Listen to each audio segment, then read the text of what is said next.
क्या हम fatty liver condition में फिश कंज्यूम कर सकते हैं? फिश जो है वो फैटी लिवर की कंडीशन में एक नेचुरल मेडिसिन की तरह भी काम कर सकता है। लेकिन अगर आपने ठीक तरीके से कंज्यूम नहीं किया तो ये फैटी लिवर की कंडीशन को वर्सन भी कर सकता है।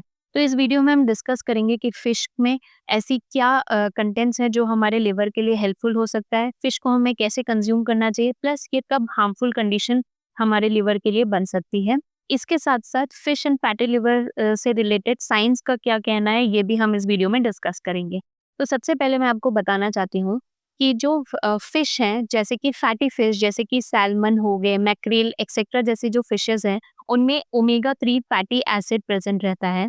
ओमेगा 3 फैटी एसिड हमारी बॉडी के लिए बहुत ही ज़्यादा हेल्पफुल होता है। बहुत सारी स्टडीज़ की गई, जैसे कि 2016 में journal of hepatology, journal of gastroenterology in 2016 ने ये बताया कि जिन लोगों में ओमेगा 3 फैटी एसिड हाई मात्रा में प्रेजेंट रहता है, वो हमारे लिवर में जैसे फैटी लिवर जैसी कंडीशन को रिड्यूस करता है, इन्फ्लेमेशन को कम करने में काफ़ी हेल्पफुल होता है।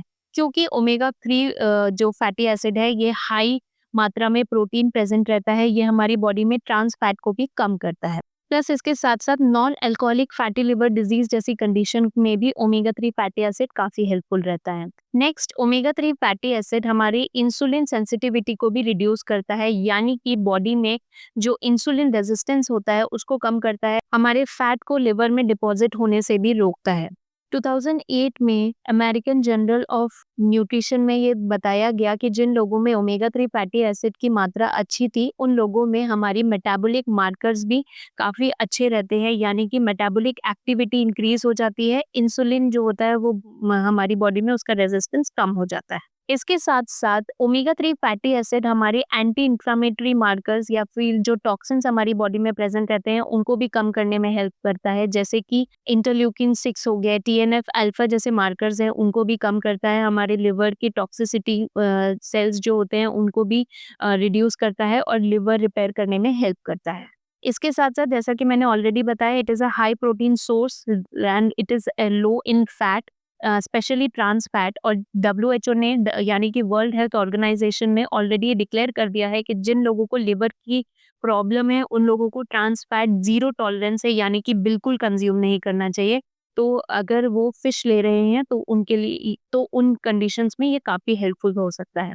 लेकिन फिश कब हमारी बॉडी के लिए हार्मफुल हो सकती है? सबसे पहले अगर आपने उसको तल के खा रहे हैं, डीप फ्राई करके खा रहे हैं, पकौड़ा बना रहे हैं, तो ये हमारी बॉडी के लिए बिल्कुल हेल्पफुल नहीं है, क्योंकि अब ये हाई प्रोटीन डाइट नहीं है, it is full of trans fat which is not good for our health, specially for our liver condition, क्योंकि ये हमारी बॉडी में लिवर सिरोसिस यानी कि जो प्रोग्रेस स्टेज है ऑफ लिवर डैमेज, वो कंडीशन हमारी बॉडी में ला सकता है।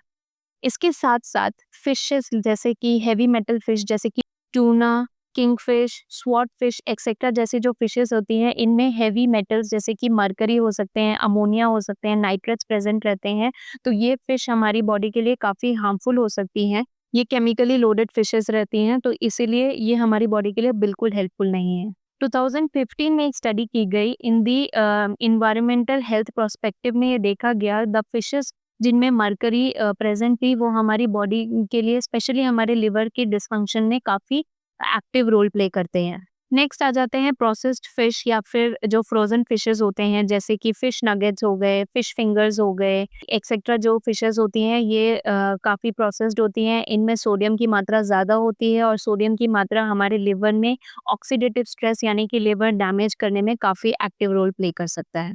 नेक्स्ट आ जाता है लिवर सिरोसिस पेशेंट्स क्या फिश कंज्यूम कर सकते हैं? तो जिन लोगों को early stage of liver damage नहीं है, एकदम and stage of liver damage पे पहुंच गए हैं, उनको हाई प्रोटीन डाइट भी बिना डॉक्टर के गाइडेंस के नहीं लेनी है, अपने डॉक्टर से पूछ के लें, क्योंकि उन लोगों में प्रोटीन को भी डाइजेस्ट करना काफ़ी डिफ़िकल्ट हो जाता है।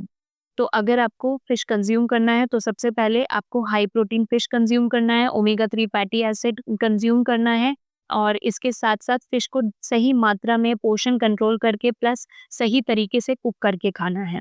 Food alone can not cure fatty liver, इसलिए आपको एक्टिव लाइफ़स्टाइल भी मेंटेन करनी है, हेल्दी डाइट मेंटेन करनी है, और ओवरऑल हमारे जो लिवर डैमेज में ये सारी चीज़ें मिलके ही हेल्पफुल हो सकती हैं। आई होप मेरा वीडियो यूज़फुल था। अगर आपको कोई भी डाउट हो तो हमारे कमेंट सेक्शन में बता सकते हैं।